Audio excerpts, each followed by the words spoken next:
جس کی آج ہم ریڈنگ کر رہے ہیں۔ شرعی پاجامہ وہ پاجامہ ہوتا ہے جو ٹخنوں سے تھوڑا اوپر رکھا جاتا ہے۔ شیروانی کا بھی آپ کو معلوم ہے اچکن کو کہا جاتا ہے۔ کیا خبر تھی کہ سال بھر کے اندر ہی اندر مولوی صاحب مر جائیں گے اور مجھے ان کی وصیت کو پورا کرنا پڑے گا۔ جب مجھے معلوم ہوا کہ یہ مولوی وحید الدین سلیم ہیں تو واقعی مجھے بہت پشیمانی ہوئی، پچھتاوا۔ میں نے معذرت کی۔ وہ خود شگفتہ طبیعت لے کر آئے تھے۔ شگفتہ طبیعت یعنی خوش باش، ہنسی دل لگی کرنے والی طبیعت۔ رنج تو کجا، دکھ تو کجا دور کی بات، بڑی دیر تک ہنستے اور اس جملے کے مزے لیتے رہے۔ یہاں پہ یہ لفظ غلط لکھا گیا سر ہو گئے نہیں، یہ مصر ہو گئے۔ مصر ہو گئے کہ اصرار کرنا، اس بات کے لیے ضد کرنا، یہ ٹائپنگ میں غلطی ہے۔ مصر ہو گئے کہ جس گاڑی میں تو ہے میں بھی اسی میں بیٹھوں گا۔ گاڑی تو وہی تھی، گاڑی کے ڈبے کی بات ہو رہی تھی۔ شاگردوں کی طرف دیکھا، انہوں نے ان کا سامان لا میرے درجے میں رکھ دیا۔ ادھر ریل چلی اور ادھر ان کی زبان چلی۔ رات کے 12 بجے، 1 بجا، 2 بج گئے۔ مولوی صاحب نہ خود سوتے ہیں اور نہ سونے دیتے ہیں۔ درجہ اول میں ہم 3 آدمی تھے، مولوی صاحب، میں اور رفیق بیگ۔ رفیق بیگ تو سو گئے۔ ہم دونوں نے باتوں میں صبح کر دی، اپنی زندگی کے حالات بیان کیے، اپنے علمی کارناموں کا ذکر چھیڑا۔ اصطلاحات زبان اردو پر بحث ہوتی۔ اصطلاح کی جمع ہے الفاظ کو خاص معنی میں استعمال کرنا۔ شعر و شاعری ہوئی، دوسروں کی خوب برائیاں ہوئیں، اپنی تعریفیں ہوئیں۔ مولوی عبدالحق کو برا بھلا کہا کہ اس بیماری میں مجھے زبردستی کھینچ بلایا۔ گر چند گھنٹے بڑے مزے سے گزر گئے۔ صبح ہوتے ہوتے کہیں جا کر آنکھ لگی۔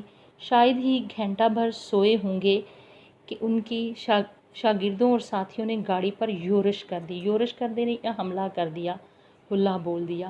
پھر اٹھ بیٹھے اور پھر وہی علمی مباحث یعنی علمی بحث شروع ہو گئی۔ پھپتیاں اڑیں۔ پھپتیاں ہوتا ہے مزہ اڑانا، طنز کرنا۔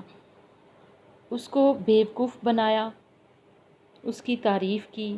ہنسی اور کہکہوں کا وہ زور تھا کہ درجے کی چھت اڑی جاتی تھی۔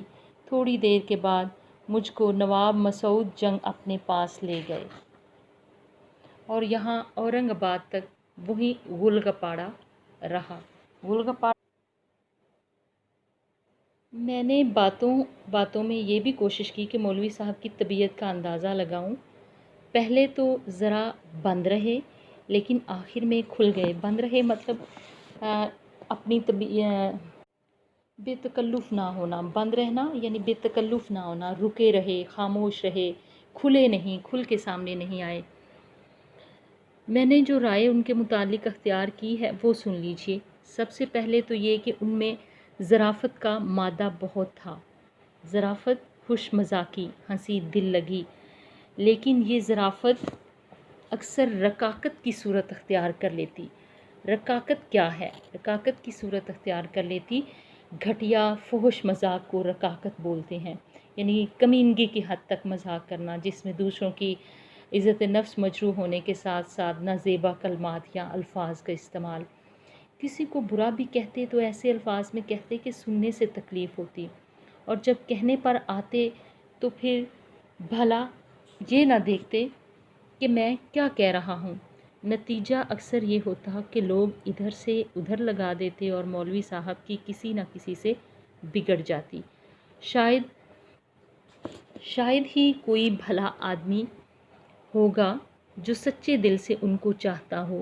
ان کے علم، ان کی سمجھ، ان کی زود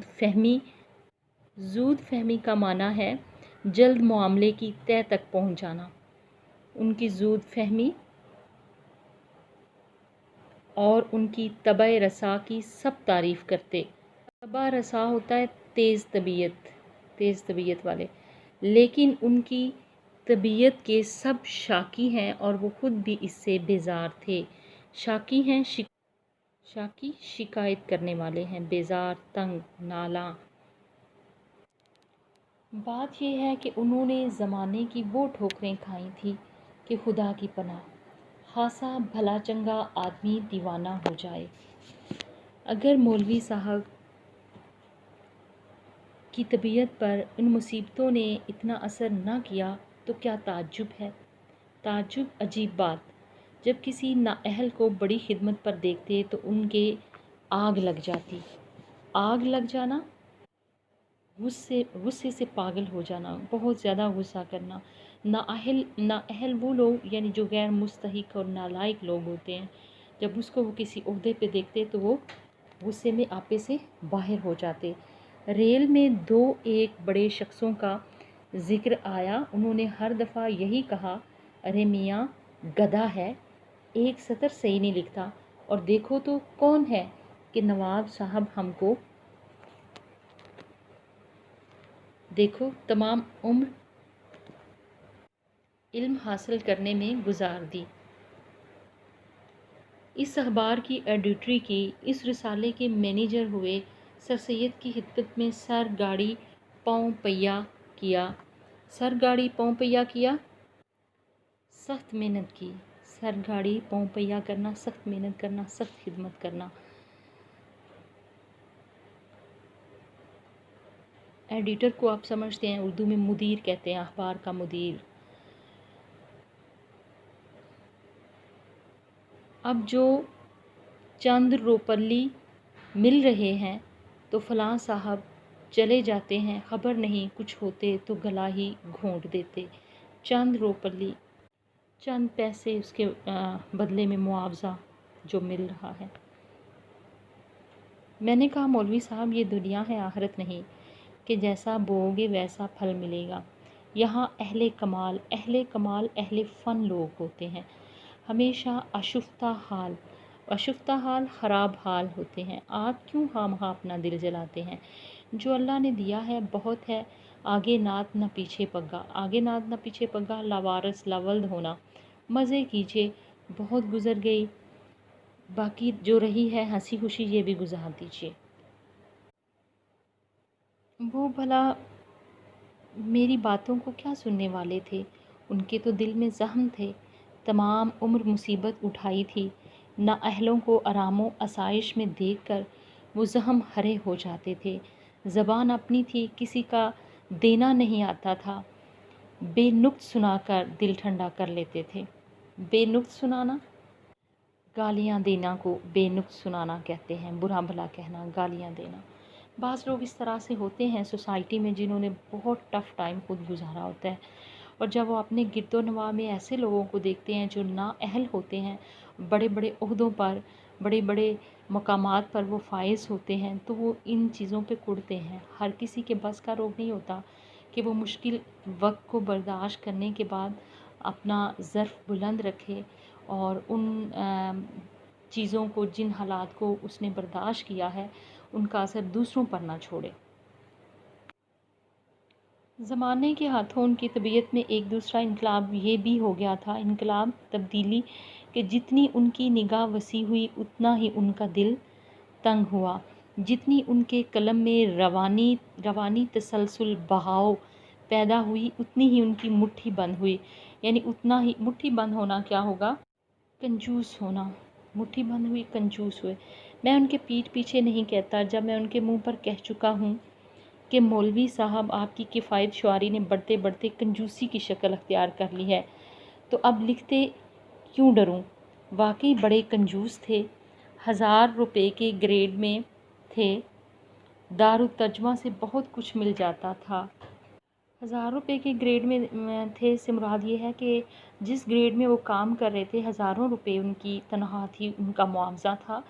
دارالترجمہ ایسا ادارہ ہوتا ہے جس میں کسی مضمون کا یا کتاب کا ایک زبان سے دوسری زبان میں ترجمہ کیا جاتا ہے، مگر خرچ کی پوچھو تو صفر سے کچھ ہی زیادہ ہوگا۔ اس کی صراحت وضاحت میں آگے چل کر کروں گا۔ ہاں، ان کا یہ عذر سب کو ماننا پڑے گا کہ مفلسی کے پے در پے حملوں نے ان کی آنکھیں کھول دیں۔ پے در پے مسلسل ایک کے بعد دوسرا۔ ان کو یہ بھی معلوم نہ تھا کہ وہ اس خدمت پر کب تک ہیں اور کب نکال دیے جائیں گے۔ خشک سالی کے اندیشے سے ارزانی کے زمانے میں کتھے بھرنے کی فکر میں رہے۔ خشک سالی قحط کا زمانہ، جب بارش نہیں ہوتی اور غلے کی کمی ہو جاتی ہے۔ ارزانی یعنی سستا زمانہ، جب ہر چیز فراوانی سے میسر ہوتی ہے۔ کتھے بھرنا ہوتا ہے جمع کرنا، پسے انداز کرنا، بچا کر رکھنا۔ خود چل بسے اور جمع پونجی دوسروں کے لیے چھوڑ گئے، اور چھوڑ بھی اتنی گئے کہ بعض لوگوں کو افسوس ہوا کہ ہم ان کے بیٹے کیوں نہ ہوئے۔